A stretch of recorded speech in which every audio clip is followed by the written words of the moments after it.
Bonjour à tous, soyez les bienvenus à notre paroisse invisible. Traçons sur nous le signe de la croix, car c'est Dieu qui nous rassemble au nom du Père, du Fils et du Saint-Esprit. Amen. Prions pour nos frères et sœurs malades.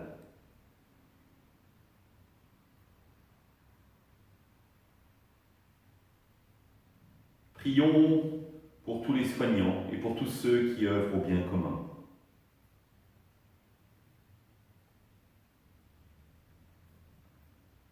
Prions pour tous ceux qui souffrent de la solitude,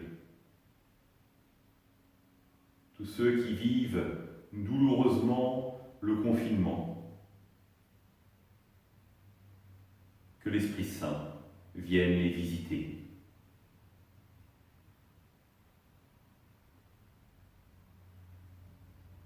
Pour manifester votre présence, je vais maintenant allumer cette bougie au cierge pascal.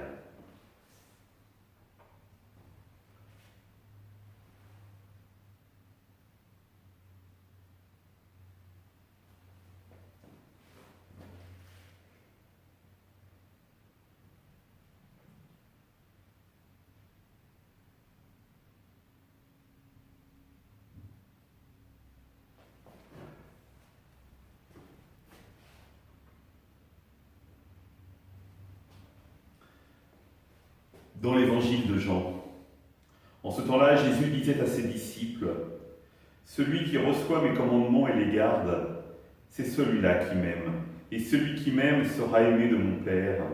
Moi aussi je l'aimerai et je me manifesterai à lui. » Jude, non pas Judas l'Iscariote, lui demanda : « Seigneur, que se passe-t-il ? Est-ce à nous que tu vas te manifester et non pas au monde ?» Jésus lui répondit : « Si quelqu'un m'aime, il gardera ma parole. Mon Père l'aimera, nous viendrons vers lui, et chez lui, nous ferons une demeure. Celui qui ne m'aime pas ne garde pas mes paroles. Or, la parole que vous n'entendez n'est pas de moi. Elle est du Père qui m'a envoyé. Je vous parle ainsi tant que je demeure avec vous.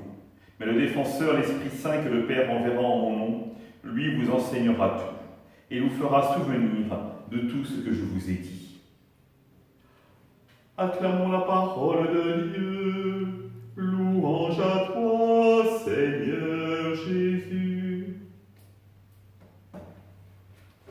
Par cette foi va retentir le verbe aimer dans cet évangile que nous venons d'entendre. Aimer, c'est un terme que tout le monde aime entendre. Je ne connais personne qui n'aime pas s'entendre dire « je t'aime ». Et Jésus nous interroge aujourd'hui sur la place de l'amour au cœur de notre vie. Non pas seulement un amour en parole, mais un amour en acte et en vérité. Rappelez-vous ce que Jésus dit. Celui qui aime, c'est celui qui reçoit les commandements et les garde. C'est-à-dire celui qui véritablement vit cette relation avec le Christ, cette relation personnelle, et qui décide d'actualiser sa parole au cœur de sa vie. Et cette parole, elle est toute simple, ou plutôt, elle paraît toute simple. Saint Augustin la résume : aime et fais ce que tu veux. Mais après, évidemment, dès qu'on rentre dans le concret, cela devient beaucoup plus compliqué. Parce que finalement, aimer, ce n'est pas suivre des règles, c'est mettre son cœur, son intelligence, toute sa personne au service de Dieu, au service des autres. Et là, la situation peut nous paraître parfois vertigineuse.